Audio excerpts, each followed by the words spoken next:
I bet you are an abuser. Yeah, you commit abuse of dictionaries and arguments. Because dictionaries don't define words. Okay? Dictionaries don't define words. Dictionaries don't define words, okay? That's what this video is about. And you shouldn't be using them as such in arguments. Let me start this out with a brief little ramble, because the whole video is going to be a big ramble. But let's start with a brief little ramble about why this is even an important subject. Because it is. It is. It's important. Well, I've recently had some discussions about it, and I've seen people try and use dictionaries as authoritative sources of definitions in argument before. Recently at BMT, good old BMT, basic maternity training, I was considered like the oracle of my flight, my dorm. So anytime there was some sort of like philosophical idyll or some sort of, I heard somebody committing, theological heterodoxies over in a corner, or somebody approached me with a theological conundrum. Wow. I was just kind of involved in all those kind of discussions,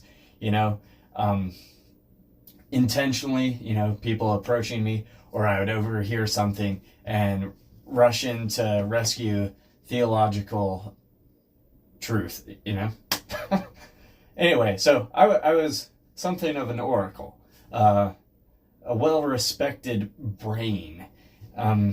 So I got involved in a lot of discussions, including overhearing somebody said something about some word, and somebody said, "Oh yeah, well, find me that definition in a dictionary or something." And I was like, that doesn't prove anything, because dictionaries don't define words. And this guy, I don't know, he could have just been trolling, but he began to vehemently defend, no, dictionaries define words. Now, that might have just been his pride, because he didn't, if you, automatically assumed that dictionaries do define words, and I was like, oh, tut-tut, silly Willy, dictionaries don't define words.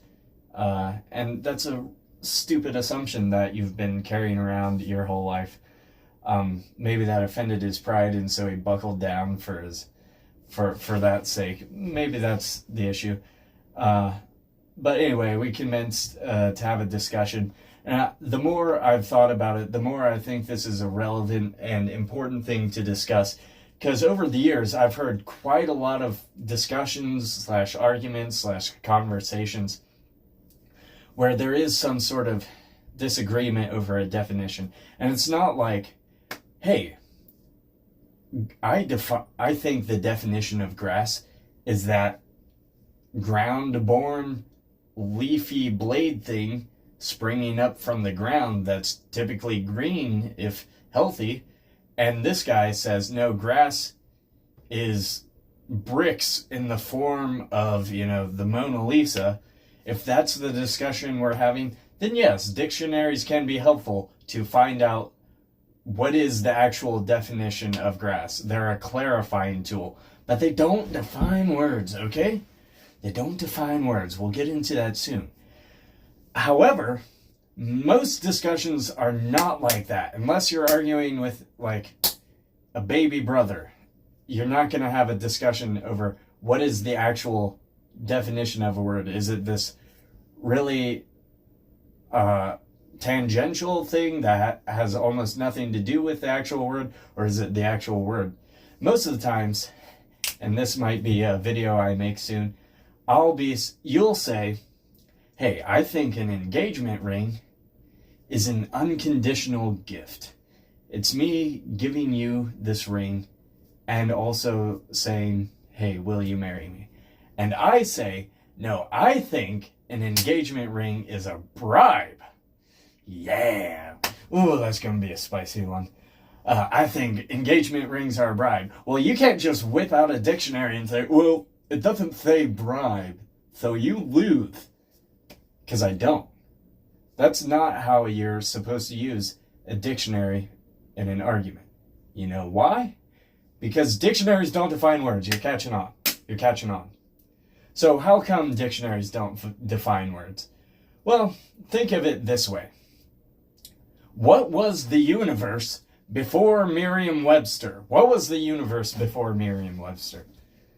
Was it this sort of formless void of chaos with the Spirit of God hovering over the waters sort of thing?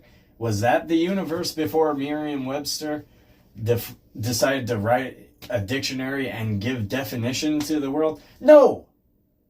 Words had meaning before Merriam-Webster. Words had definitions. Words were definite. They were quote unquote defined before Merriam-Webster. Before dictionaries were things, words had meaning, words had definitions. So clearly, dictionaries, if meaning and definition precedes them, dictionaries don't freaking give words definitions. They don't define the words. So this is the difference that we're looking at. Dictionaries don't prescriptively, shouldn't prescriptively give definition to words. They should descriptively reflect the current common consensus, or even better than that, the actual truth of what the word means. That's what they're supposed to do. They're meant to be a referential tool that, with brevity and pith and clarity and just masterful perspicacity, which is sort of translucency, an ability to see the meaning through a word. With masterful perspicacity, set out an easily understood meaning for a word. So if somebody has some fog over a word, they can come and see that there. What they don't do is give the word its meaning. That's not what dictionaries do. In 2007, if you looked at Merriam-Webster dictionary, you went to S, you went to SI, you went to SIGMA, the word sigma, you zoomer you, if you go to that word in a 2007 Merriam-Webster dictionary, it'll probably show the little symbol there, and talk about the Greek alphabet, maybe mathematical symbols. You're probably not going to find all of the baggage that the word currently has today. You know why? Because dictionaries don't give words their meaning.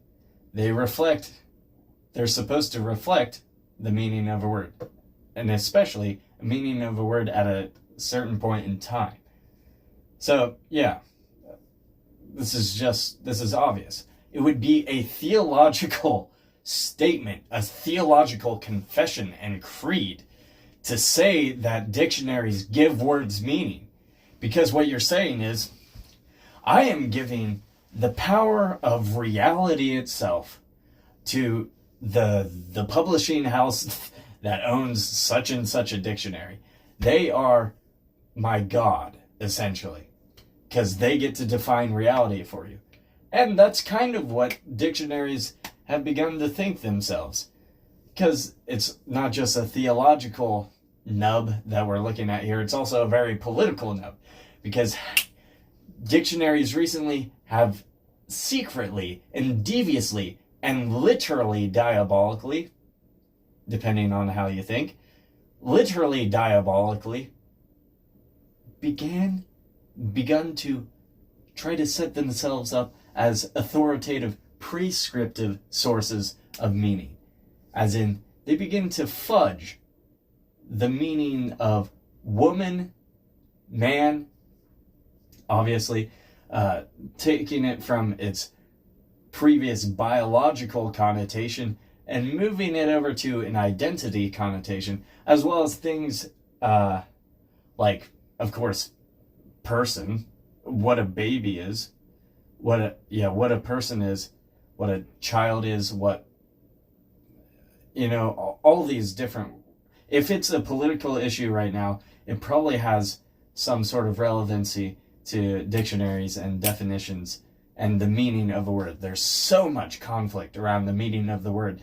So if you get the unlimited power of defining a term, not merely saying what you think it means, if you get the power to define a term, then you win. You win everything. You win the world. Because you can just define anything to be whatever you want it to be. So that's why this is so relevant.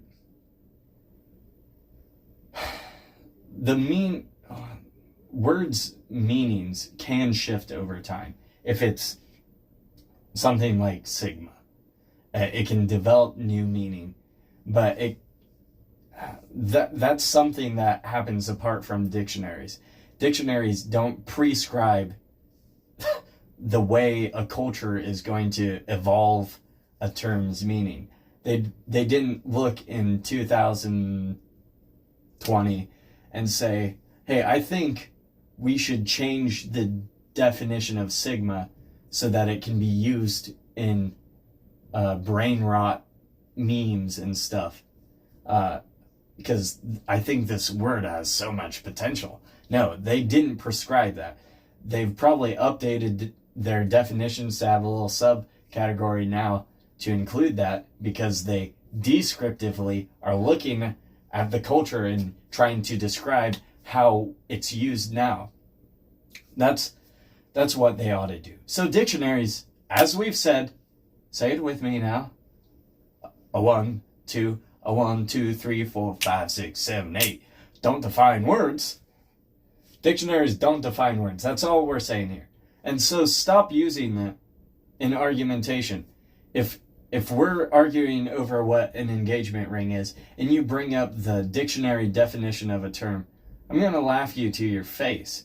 Because you're trying to strong arm the actual nub of the discussion. The actual nub of the discussion is trying to figure out, by looking at the ontology of an item and the teleology of an item, by looking at the purpose and nature of an engagement ring, what it is. We're trying to find that out. That's the whole point of the discussion.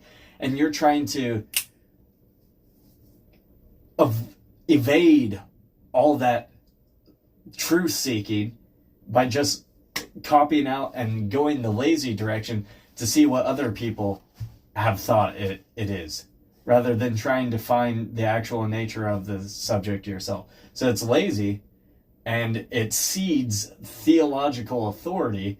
You're enshrining a little god in the form of a dictionary, and it's also just historically stupid to say that dictionaries define words, because pre-dictionary, what was the world? And philosophically and politically, it's extremely dangerous to give dictionaries the power of definition. That's what this video is all trying to say. So maybe you should watch this section first. I'm sorry. But that's what I wanted to say here. It's something that I had to run into and butt heads with people recently at BMT with, and it's an issue I've seen a lot in people who aren't hypercritical of the method of the process of argumentation. So this is kind of an IQ test. If you can follow what I'm saying, and if you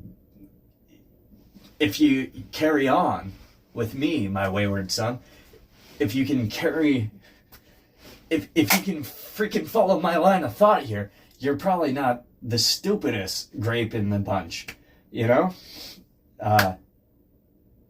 But if you didn't, and you still think dictionaries define words, we're not going to be friends for very long. And you should, I know you haven't subscribed, but you should probably, X out the video and try and sue me or something. I don't know. Au revoir, doggos. It's been good seeing you. I'll make another stupid video about something stupidly philosophical here soon. Down once more to the dungeon of my black despair. Down we plunge to the prison of my mind. Down the pathway to darkness deep as hell. Alright. Oh, bury me not on the lone prairie, where the coyotes howl so mournfully in the narrow grave, just 6x3. Oh, bury me not on the lone prairie.